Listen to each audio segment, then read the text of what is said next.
الحمد لله رب العالمين والصلاة والسلام على سيد الأنبياء والمرسلين وعلى آله وصحبه أجمعين ومن تبعهم بإحسان إلى يوم الدين. أما بعد، أعوذ بالله من الشيطان الرجيم. بسم الله الرحمن الرحيم. ورفعنا لك ذكرك. وقال الله تبارك وتعالى: وما أرسلناك إلا رحمة للعالمين. يا صاحب الجمال ويا سيد البشر،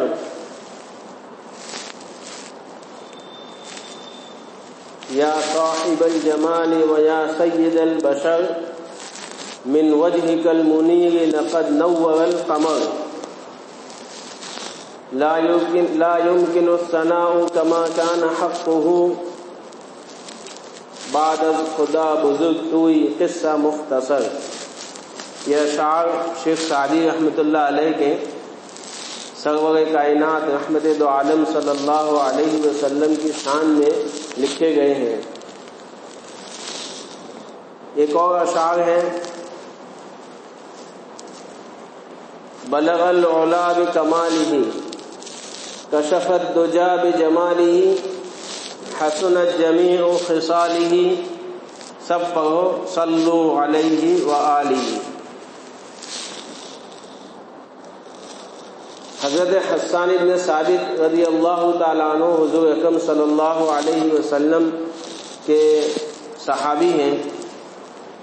ایک مرتبہ انہوں نے بھی اشعار پڑھے. وہ شاعر رسول ہیں، یعنی رسول اللہ صلی اللہ علیہ وسلم کے، ان کو شاعر کہا جاتا ہے. عرب کی تو گھٹی کے اندر شعر و شاعری تھی، اور اب میں جو شعر پڑھ رہا ہوں وہ شعر ایسا ہے کہ دنیا کے سارے نعتیہ کلام اس کے آگے ہیج ہے. اللہ کے نبی کی شان میں، آپ کی محبت میں، آپ کے عشق میں جو باتیں کہی ہیں انہوں نے: وَأَحْسَنَ مِنْكَ لَمْ تَرَ قَطُّ عَيْنِي وَأَجْمَلَ مِنْكَ لَمْ تَلِدِ النِّسَاءُ خُلِقْتُ مُبَرَّأً مِنْ كُلِّ عَيْبٍ كَأَنَّكَ قَدْ خُلِقْتَ كَمَا تَشَاءُ. کتنا پیارا شعر ہے.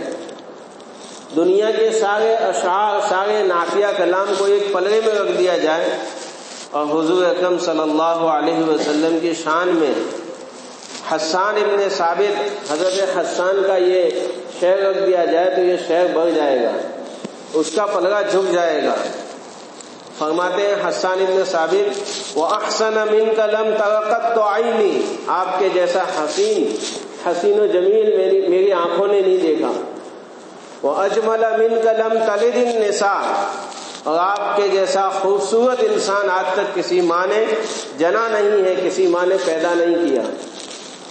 خلقت مبرأ من كل عیب، اللہ تعالیٰ نے آپ کو ہر عیب سے پاک صاف پیدا فرمایا.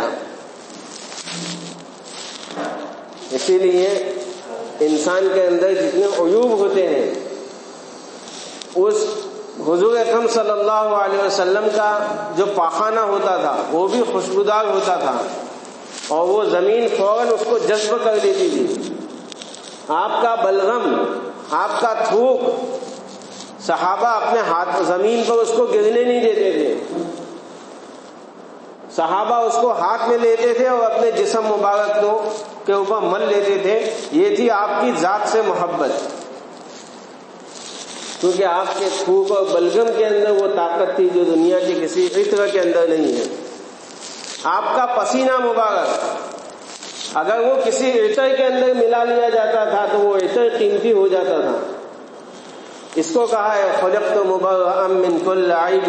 اللہ تعالیٰ نے آپ کو ہر عیب سے پاک صاف فرمایا، پاک صاف پیدا فرمایا.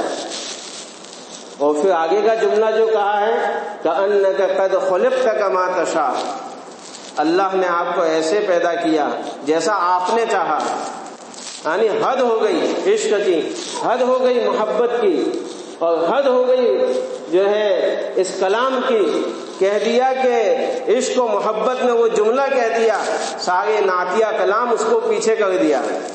کہا کہ اللہ نے آپ کو ایسا پیدا کیا کأنک قد خلقت کما تشاء، جیسا آپ نے چاہا، حالانکہ حقیقت تو یہ جیسا اللہ نے چاہا ایسے پیدا کیا، لیکن حسان کے دل کی محبت، حسان کے دل کے اندر جو عشق نبی تھا، وہ عشق نبی زبان پر وہ کلمہ لے آئے کأنک قد خلقت کما تشاء۔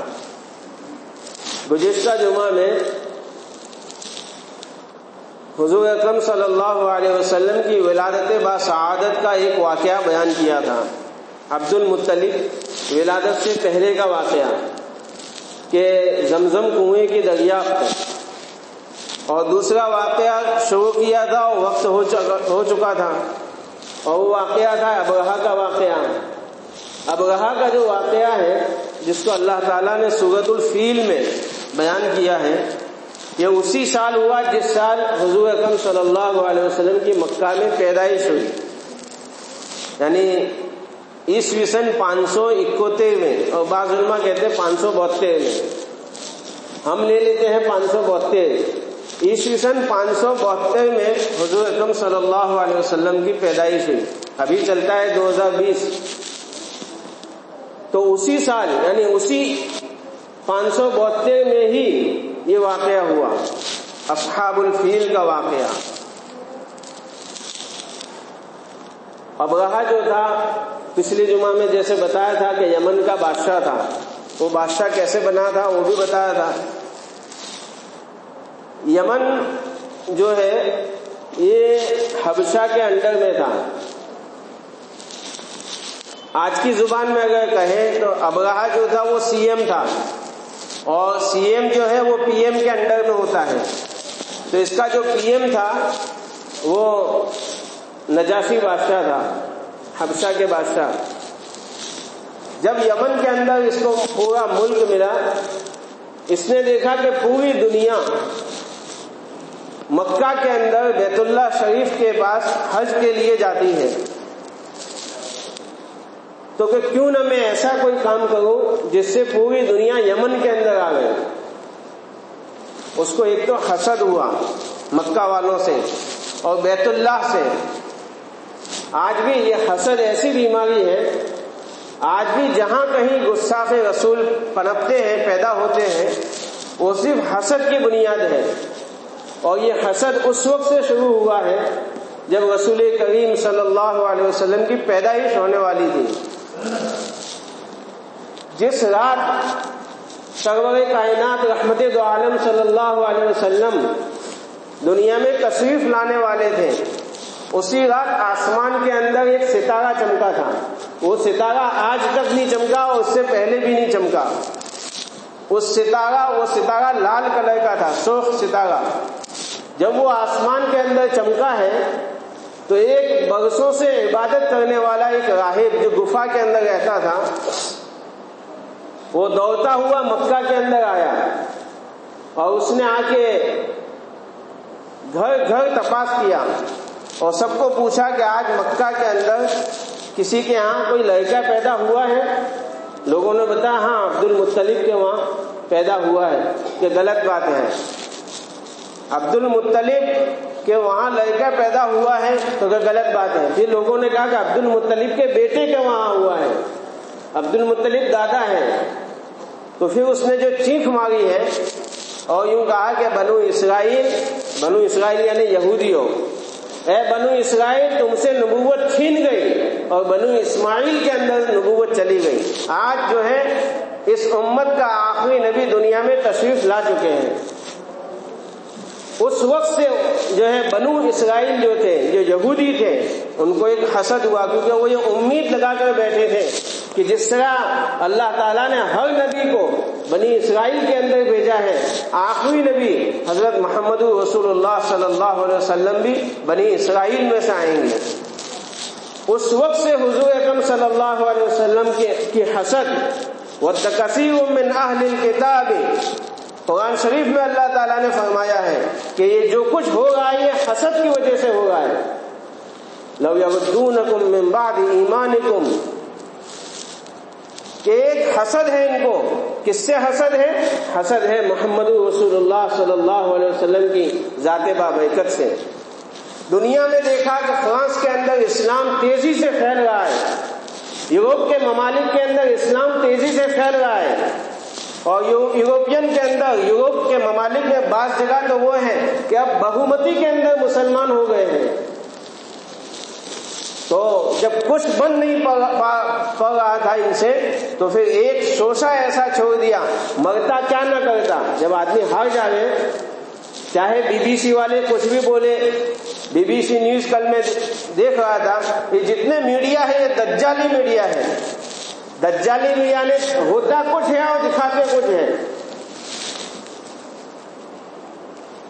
ان کے اندر ایک بھونچال مچا ہوا ہے یورپین ممالک کے اندر، کیونکہ اسلام اور محمد صلی اللہ علیہ وسلم کی لائی ہوئی شریعت وہاں تیزی سے پھیل رہی ہے۔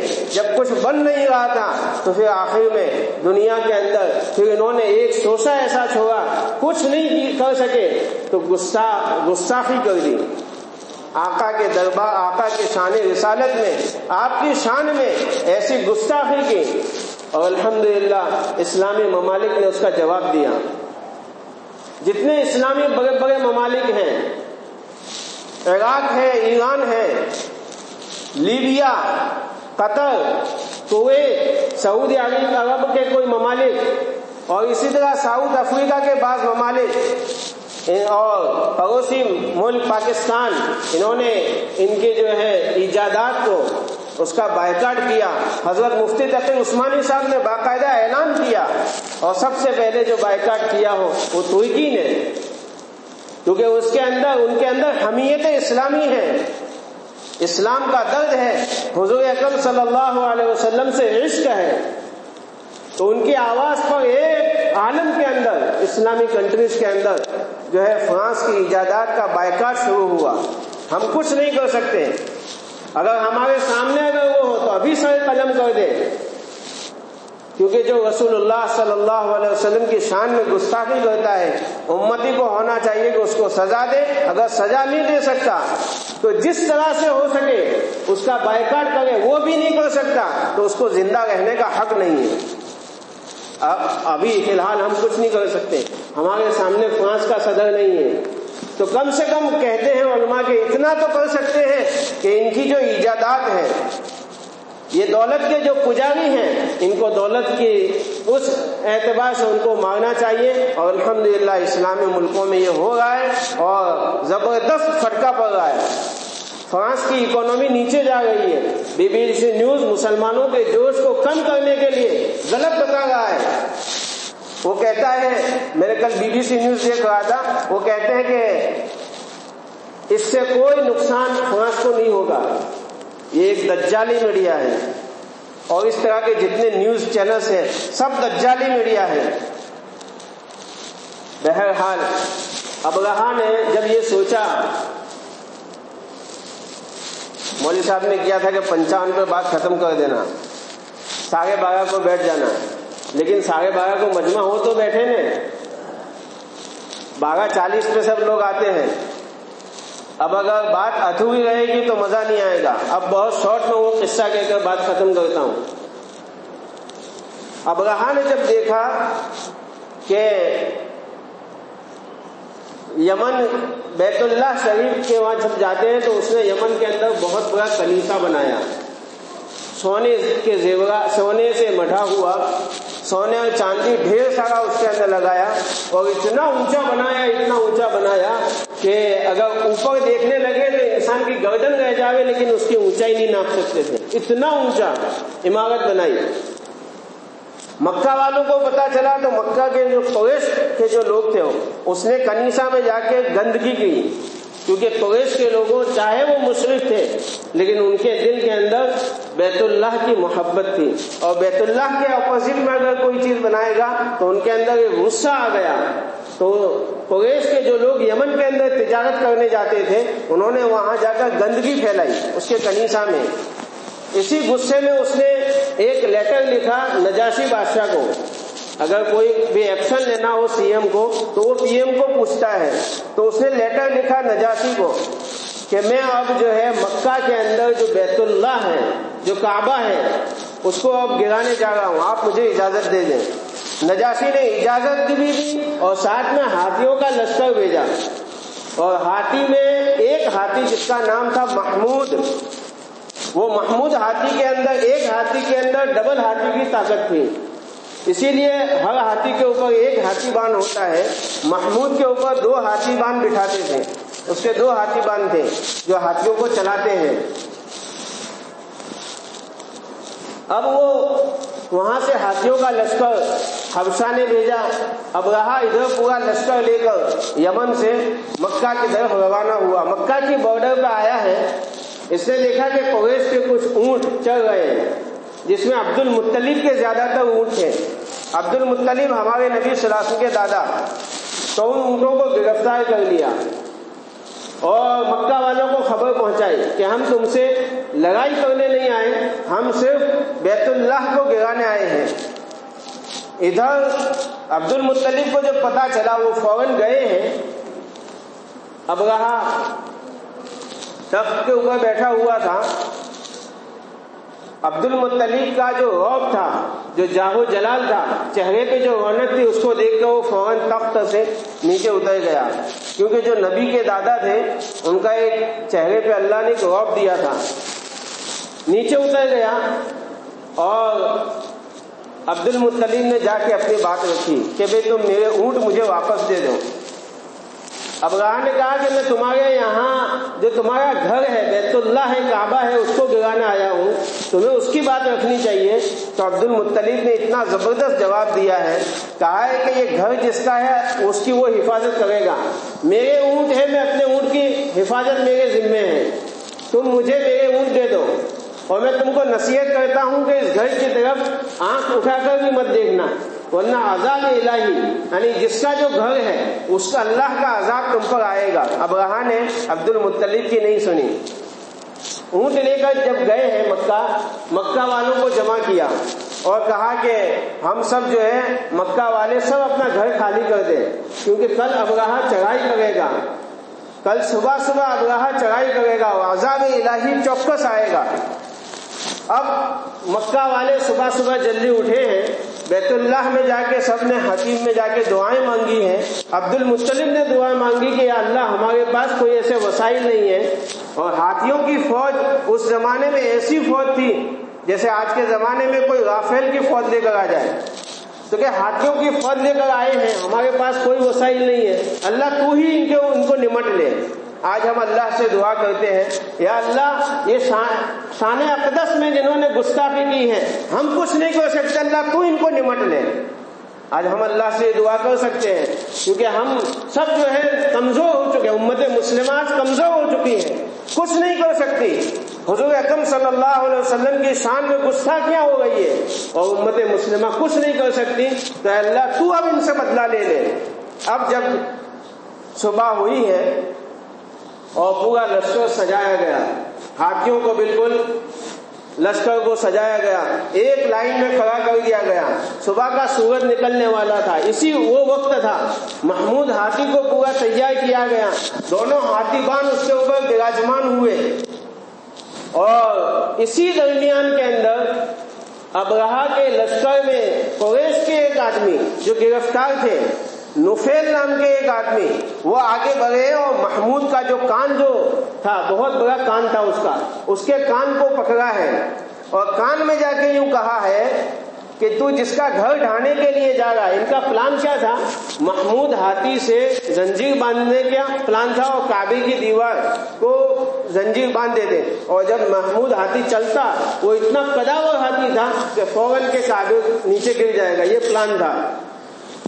تو نفیل جو قریش کے آدمی تھے انہوں نے کہا کہ تو جس کا گھر ڈھانے کے لیے جا رہا ہے وہ اللہ کا گھر ہے، تو ختم ہو جائے گا، وہ اس گھر کو کچھ نہیں ہوگا، تو سنبھل جا۔ بس یہ کہنا تھا کہ محمود کو جب آگے چلایا گیا ہے، محمود آگے چلنے کو تیار نہیں ہے، نیچے بیٹھ گیا۔ اب ہاتھی بان دونوں اس کو کھونچوں سے مار رہے ہیں، اس کو کھڑا کرنے کی کوشش کر رہے ہیں لیکن چل نہیں رہا۔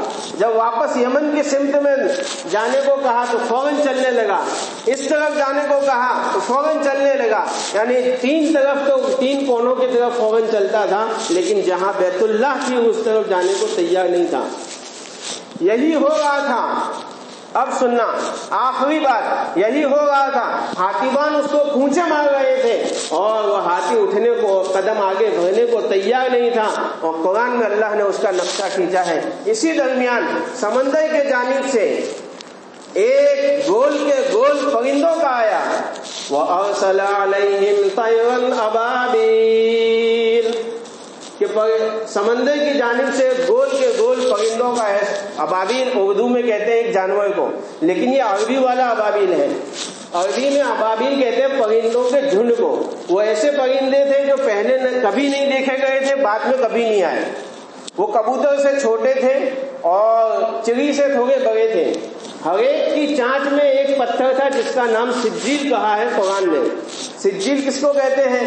چکنی مٹی سے جو ڈلی بناتے ہیں، بس وہ چنے کی دال جتنی ڈلی تھی، یعنی چونچ میں ایک تھا اور دو ان کے پاؤں میں تھے۔